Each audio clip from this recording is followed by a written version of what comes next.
No entry board নজরে না পড়ায় নির্মীয়মান উড়ালপুল থেকে প্রায় 50 ফুট নিচে পড়ল ছোট গাড়ি। ঘটনাস্থলে মৃত্যু হলো এক মহিলার, আহত চালক এবং পরিবারের বাকি 3 জন। শনিবার দুর্ঘটনাটি ঘটে ওদলাবাড়ি এবং বাগড়াকোটের মাঝে সিকিমগামী জাতীয় সড়কের নির্মীয়মান উড়ালপুলে। দুর্ঘটনায় মৃতের নাম নাংশেল তামাং, বয়স 39।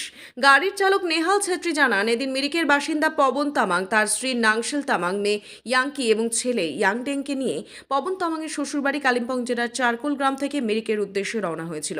পথে উড়ালপুলের অ্যাপ্রোচ রোডে কোনো নো এন্ট্রি বোর্ড নজরে পড়েনি তাদের। দুরন্ত গতিতে উড়ালপুলের উপর দিয়ে আসার সময় নিয়ন্ত্রণ হারিয়ে গাড়িটি নিচে পড়ে যায়।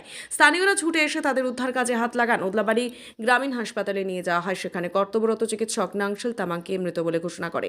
আহত বাকিদের মধ্যে ইয়াংকি এবং ইয়াংডেংকে গুরুতর আহত অবস্থায় তাদের শিলিগুড়ির একটি নার্সিংহোমে স্থানান্তরিত করা হয়েছে। এদিন দুর্ঘটনাস্থলে পৌঁছন মালথানার আইসি সমীর তামাং, মালথানার ট্রাফিক ওসি দেবজিৎ বোস। ঘটনার তদন্ত শুরু করেছে পুলিশ।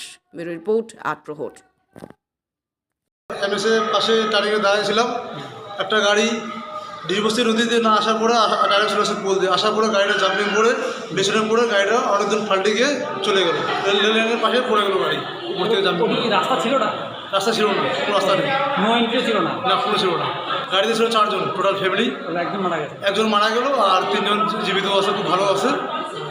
এটা দোষ কার, কি মনে হচ্ছে? দোষ এখানে কোম্পানির সম্পূর্ণ দোষ। কোম্পানির উপর চাপ দেওয়ার পর জরুরি সবাই পাবলিক মিলে না দিলে রাস্তা বন্ধ হবে না। এর আগেও 2 ঘটনা করে একটা বাইকওয়ালা পুলের মধ্যে ধাক্কা করে পড়ছে।